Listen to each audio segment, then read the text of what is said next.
If it walks like a duck and sounds like a duck, then it must be an old MXR Envelope Filter.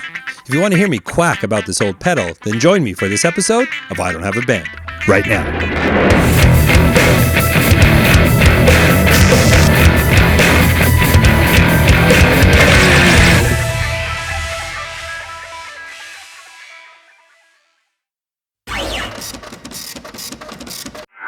Hey there, I'm Dan, the self-proclaimed Lonely Rocker. Thanks for joining me for this episode of I Don't Have a Band.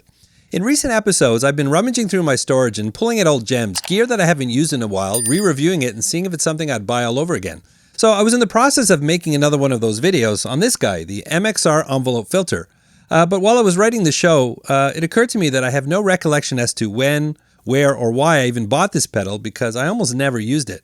But upon further inspection, it appears that this might be a vintage MXR pedal. It has all the classic signs, no indicator light, no AC jack, so it's possible that this could be an original pedal. So I thought it'd be fun to take a look at the history of MXR, understand exactly what an envelope filter is, and see if we can figure out how old this pedal is. All right, this old duck has taken over the studio today. Why don't we jump in and take a look at the MXR envelope filter.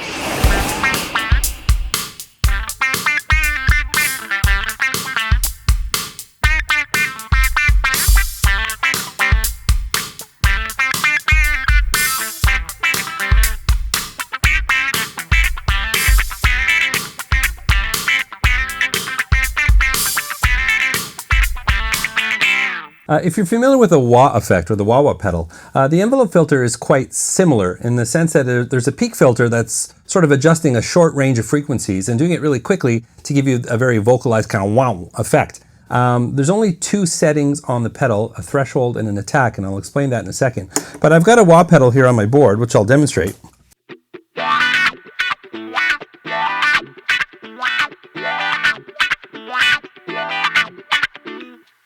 So the effect is similar. The difference is that the wah-wah pedal has that foot switch that allows you to control that sweep or that little shift through frequencies or peak in frequencies, whereas the envelope filter does it automatically. Now, I'll give you an example using the magic of editing. I'm just going to play a couple of simple notes here, and then I'll demonstrate using an EQ, kind of approximately what it's doing. It's not exactly, but giving you an idea when you quickly shift through some frequencies, the effect that it has on the sound. So I'll try something here.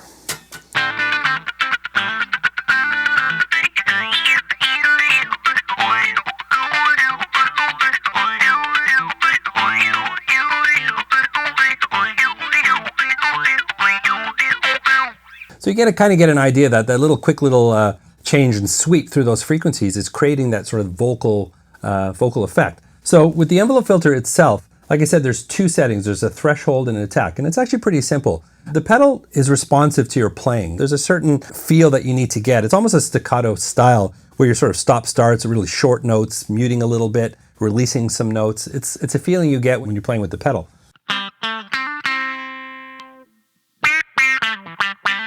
So the threshold reads the level of the signal coming into the pedal and determines at what point the effect kicks in. So it's all based on the volume or that amplitude of that signal. So I'll give you an example here. I'm going to turn this threshold all the way down. And if I turn it all the way up,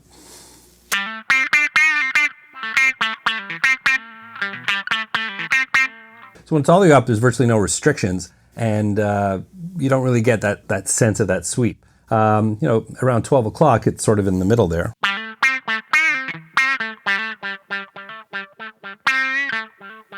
Notice when I play softly, and then I'll play harder.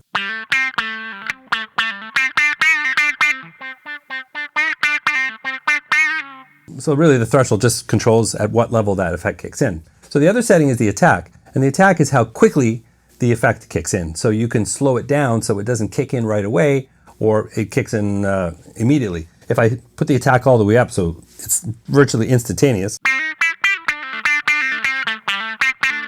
you're sort of losing the range because it doesn't have time to come back. It's sort of stuck in the effect. Consequently, if I turn it all the way down,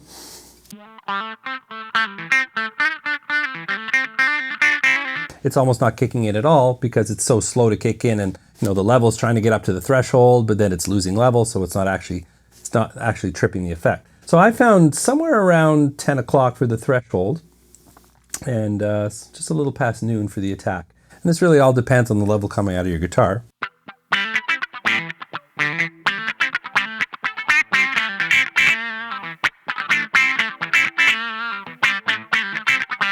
So the pedal obviously works a lot faster than your hand could, trying to adjust it with an EQ or even the foot pedal. So it's a little bit different. Definitely a sound from the 70s, funk and disco era. I never really used it a lot, I think, because the effect is pretty limiting if you're playing that kind of music all the time. I mean, don't get me wrong, I love funk and there's some jazz that would use an effect like that. But it's a pretty dated sound and not something that you're going to use all the time. So it never really made it onto my board. But it's still a lot of fun to play with it, that's for sure. Anyways, I want to show you a little history about MXR. It's quite interesting. So we'll get into that, and if you stick around to the end, I'm going to crack this pedal open and see if we can figure out how old it is. Stay tuned for that. MXR has an interesting history with links to other well-known companies. Terry Sherwood and Keith Barr attended high school at Rush Henrietta Senior High School in Rochester, New York. They first started an audio repair business in a rented basement apartment in 1971 called Audio Services, repairing stereos and other music equipment. At the time, stomp boxes were more novelty than standard equipment and were often oversized and poorly designed. Many of these made their way into their shop for repair. This experience drove them to start designing their own pedals and sharing them with friends. In 1974, they officially formed MXR Innovations after the release of their first original pedal, the now iconic Phase 90, first released in 1973. This pedal was integral to the guitar tones of Van Halen and Pink Floyd. This was quickly followed by other classic pedals that helped shape the sound of prominent guitar players. The Dyna Comp compressor was integral to the sounds of The Police and King Crimson, as well as countless other country rock artists. The Blue Box Fuzz found its way into the hands of Jimmy Page, and the Distortion Plus helped shape the tones of Jerry Garcia, Dave Murray, and Randy Rhoads. Funny enough, their first product was not a stomp box, but in fact a mixer. This inspired the name MXR, short for mixer. The word Innovations was added to make the name sound more professional. The Phase 100 was released in 1975 and can be heard coloring Keith Richards' tone in Shattered, and 1976 introduced the flanger and the envelope filter, the focus of this video. MXR products were vital to the sounds and tones of the 1970s. MXR continued to grow, releasing new products until shareholder disagreements and internal labor problems tore this company apart in 1984. Keith Barr went on to form Alesis, the very successful electronic musical instruments company. Terry Sherwood and other members of the MXR team went on to form Applied Research and Technology, also known as ART. Both companies are staples in the industry today, and products from both companies have made their way into my studio. In 1987, Dunlop Manufacturing secured the rights to the MXR name and fittingly relaunched the MXR brand with the same 4 pedals that started the MXR legacy: the Blue Box, Distortion Plus, Dyna Comp, and Phase 90. This product line has continued to grow and develop and remains vital today. I opened up the envelope filter and here's what I found. I had a quick peek inside before I started shooting this video. There was this horrible foam that had disintegrated. I cleaned it up a bit but did take a couple of pictures. Inside the cover you can see MXR Innovations embossed in the metal. The serial number appears consistent with other models I've seen online from this time period. If anyone knows if these numbers are trackable, please let me know in the comments. There is a sticker at the bottom of the case with handwritten signatures from different stages of manufacture and inspections. This is consistent with early MXR pedals as well. But the big tell are the codes on the back of the potentiometers. CTS, the company that manufactured them, used to emboss the code 137 to signify their units. The other numbers mark the year and week of manufacture. Here you can clearly see 77 and what appears to be 09. So 137, 77, 09 tells us these pots were manufactured by CTS in the 9th week of 1977.